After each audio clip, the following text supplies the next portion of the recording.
let's start with chapter number 10, Life of Helen Keller. In this chapter, we will study about life of Helen Keller. ठीक है, देखो captain Arthur, हमारे captain है जिनका नाम है captain Arthur कैलर.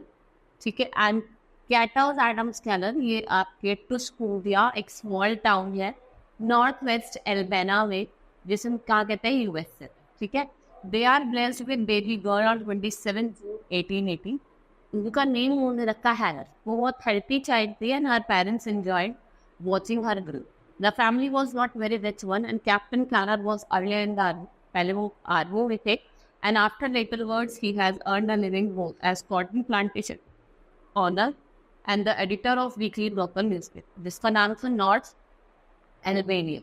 Helen's mother worked on plantation when Helen was 19 months old. जब वो 19 months old थी वो बीमार हो गई. She fell ill and the doctor said that she was suffering from brain fever. और वो किससे सफ़र कर रही थी? Brain fever. ठीक है, when the fever subsided, Helen appeared to be well. जब वो सही हो गया वो थोड़े अच्छे दिखने लगी. But unfortunately in reality she was far away from. लेकिन अगर हम reality की बात करें, she was far away from the reality. Now, Helen stopped responding to the sound, sights and symbol action. देखो हेलन ने अपने क्या करा? She stopped responding. उन्हें रोका sounds को, sights को, simple actions को, and she did not blink while staring at the sunlight. और जब वो sunlight को देखती थी उस टाइम पे भी वो अपनी आइज को blink नहीं करती थी. She neither responded to her father's claps nor to a bright lamp that her mother had brought in front of her. ठीक है, ना तो वो अपने फादर की जगह उसके क्लैप करते थे ना उसको रिस्पॉन्ड करते थे. अगर उसकी मदर उसकी मदर एक ब्राइट लैम्प लेके है उसके सामने तो उस पर भी उसने कुछ रिएक्ट नहीं करा. It was evident to Keller that Helen has become both blind and def.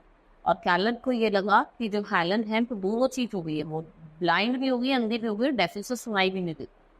The challenges and hurdles ahead from the parents and child were not easy, painful and traumatising not only for Helen but also for her family. ये नहीं देखो painful हो, ये नहीं कि खाली Helen के लिए, उसके साथ साथ उसकी फैमिली के लिए. Helen become a very difficult child. She threw tantrums and screamed at everybody.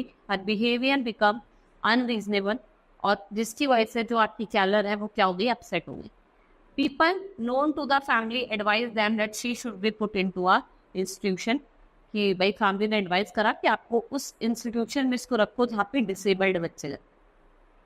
Children refused to play with her and Helen become ill-tempered, miserable and lonely child. और बच्चे उसके साथ खेलना पसंद नहीं करते थे तो हेलन कैसी बन गई? वो बहुत ill-tempered हो गई. She become miserable और lonely child. उसको बहुत अकेला अकेला फील हो रहा. ठीक है, with a heavy heart her mother would say Helen behavior is getting worse, what should we do? फिर उसकी मदर कहती है कि हेलन का बिहेवियर बहुत ज़्यादा वर्स्ट होता जा रहा है तो हम अब क्या करें, हमें क्या करना चाहिए? The soft-hearted father would simply reply, we cannot punish a child who does not understand what she is doing and what she should do. देखो हम उसको पनिश नहीं कर सकते, इस बच्चे को यही नहीं पता मुझे क्या करना है या वहाँ क्या मुझे करना चाहिए. The Keller now needed professional guidance. They met Dr. Michael Anagos. He director थे पर्किन इंस्टीट्यूट जो ब्लाइंड का था and it was in Boston. Michael Anagos considered Helen case immediately. उसने रिकमेंड करा कि जो फॉर्मर स्टूडेंट थे इंस्टीट्यूशन के वो गया हेलन टीचर कि तुम हेलन के क्या बनो? टीचर बनो. And she was any Sullivan. उसके टीचर का नाम क्या था? एना सुलेवन. ये वो लेडी थी जिन्होंने हेलन की लाइफ को कम्प्लीटली क्या कर दिया था? चेंज कर. Annie had poor vision person. उसके लिए पुअर विजन थी but she was keen to work and earn her living on her. उसके बाद भी वो अपने लिए अर्न करती थी अपनी लाइफ को जीने के लिए. So she accepted the job being Helen. तो उसने क्या कहा, जो उसकी जॉब थी कि आपको हेलन का टीचर बनना है, उसने एक्सेप्ट कर.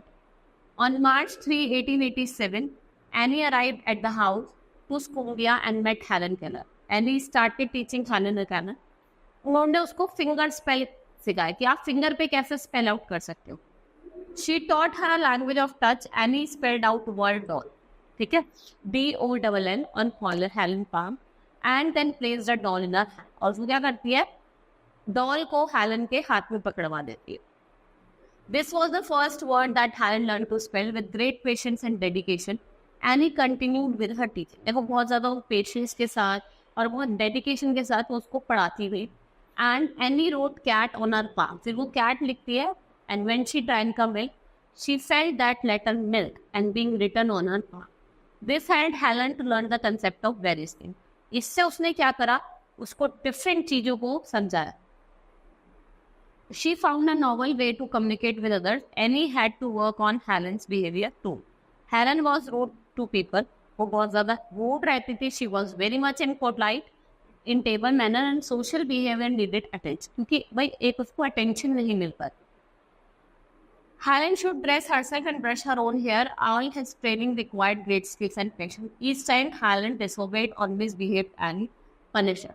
जब भी वो disobey करती थी या misbehave करती थी तो Annie उसको punish करती थी. ठीक है, उसके गलत behavior पे. Helen's communication with the world was largely through Annie.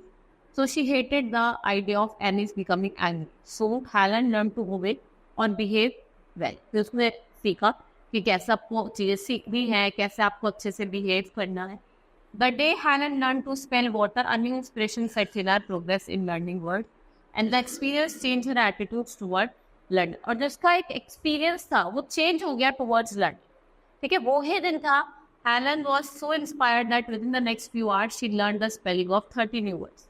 उसने within अगर हम बात करें within मतलब कुछ ही next few hours उसने 30 words ज़्यादा से mother, teach, teacher, Annie taught her to spell baby, and Helen tells her young sister she spelled her Helen Keller.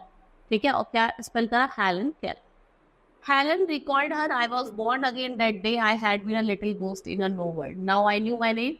I was a person I could understand people and make them understand. कहते हैं कि जिस दिन मेरा birth हुआ था, मैं जिस दिन बॉर्न हुई थी, उस दिन मैं क्या थे, केपल गोस्ट की तरह. I don't know anything about the any word. Now I know my name, I know I am a person, I could understand people. ठीक है, मैं उनको समझ भी सकती हूँ and make them understand.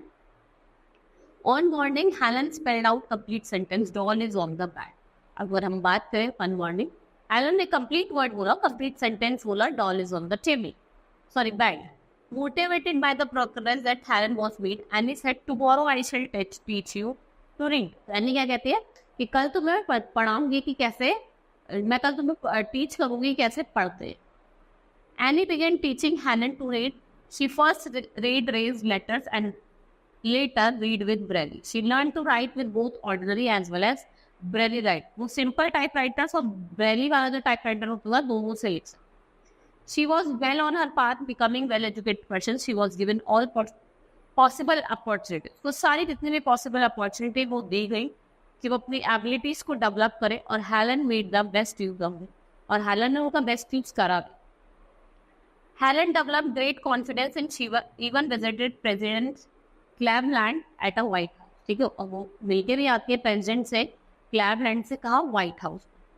Now 1890, at the age of about 10, Helen moved to Perkins Institution. वो कहाँ चली जाती है, Perkins Institution पे. And he continued to teach her. Helen made friends with other blind children in the institute. Lonely, जो उसका loneliness था, मतलब जो उसका अकेलापन था, वो अब बोर होने लगा. ठीक है. And she learned Latin, German and arithmetic. उसने Latin भी सीखी, German भी सीखी और arithmetic. 1894 में Helen and Annie met John D. Wright और Dr. Thomas Humason, who were planning to set up a school to teach a speech to one deaf individual.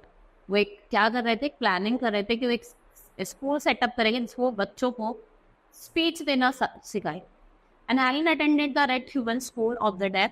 Unfortunately, क्या होता है, Helen की speech never really improved beyond the sound that only any other very close to her could understand. But the fact that she could communicate was encouraging enough for Helen to move ahead in life. जिससे क्या करा, Helen को encourage करा कि आपको और life में और आगे बढ़ना है. Helen wished to study in school college, but before that she had to take admission in another school that would prepare her for school. तो जो Helen है, she could not afford the fee. तो mark टैमन थे, मतलब famous author थे, किसके, Adventure of Tom Sawyer के. Some of his friends paid for her education. 1896 में Helen moved on the Cambridge School for young lady. ये great achievement था for the lady who was blind, deaf and could barely produce sound for communication. ना तो वो देख सकते, ना ही वो सुन सकते, उसके बाद भी वो sound produce कर रही है communication. Helen worked very hard at school and did not disappoint for her benefactors. She began writing poems and stories. ठीक है, उसने क्या करा, वो पोएम्स लिखती थी, स्टोरीज लिखती थी. And shortly before her examination Helen lost her father and emotionally disturb. उसके फादर की डेथ हो गई थी. शी वॉज इमोशनली डिस्टर्ब, वो बहुत इमोशनली डिस्टर्ब हो गई थी. Helen did her best in examination and he could not accompany Helen to the examination. A teacher spelled out question and Helen in Helen's hand and Helen typed out answer. और Helen ने क्या करा, भाई वो उसके teacher question बोलते थी और वो क्या करती थी, टाइप करती थी. The following week she has learn that she was passed all the subjects. इतनी सारी चीज सीखने के बाद she passed all the subjects. And in 1900 Helen enter Radcliffe college, becoming the first deaf blind person to ever enrolled in the institution of Helen. ये पहली def और blind person थी जिसने फर्स्ट टाइम क्या करा था, एनरोल्ड करा था इंस्टीट्यूशन ऑफ हाइलिंग में. The girl in her class was friendly and even elected her vice president of the class. उसको वाइस प्रेसिडेंट, क्लास का वाइस प्रेसिडेंट बनाया गया. Helen began to write about her life. She wrote the story about in Raleigh and on normal typewriter. ठीक है, इसका नाम था the story of my life. और किसने एडिट करा था, जॉन मैकी ने, who later married Annie, and the writing was published in a magazine 1903 and she was paid for. उसको उसके लिए पे करा गया. Helen once said, when the blind are indebted at Louis Verdi as maintained to Newton. June 94 में Helen graduate हुई from Redcliffe College. Helen become a first deaf blind person to earn a bachelor art degree. ये पहली ऐसी बच्ची थी जिसको क्या मिला था, bachelor of art degree. Helen now felt that she must educate people on the ways to help the blind. Her main goal of the life is to spread awareness. ठीक है, इसका पहला एम क्या था कि ये क्या स्प्रेड करेंगे, awareness regarding the poor neglected state of blind. Their initiate abilities and their aspirations, she had to raise funds only to sustain living for herself, but also to start projects to remove darkness from the lives of the blind. Then she thought that she could do best by giving lectures and writing. She strongly felt that she must give the others what she had gained from Annie. जो उसने Annie से gain करा है वो क्या करेगी और वो भी देगी. ये उसने क्या करा. The chapter was very interesting. आप देखते हैं कि जो इंसान ना सो सकता है ना देख सकता, उसके बाद भी उसके अंदर उसने कितने एफर्ट्स करे. और शी हैज़ टू का डिग्री ऑफ ग्रेजुएशन ऑल्सो. ठीक है, इसलिए अगर आपको क्या करना चाहिए, ज़्यादा से ज़्यादा मेहनत करनी चाहिए. ठीक है, दैट्स ऑल फॉर टुडे.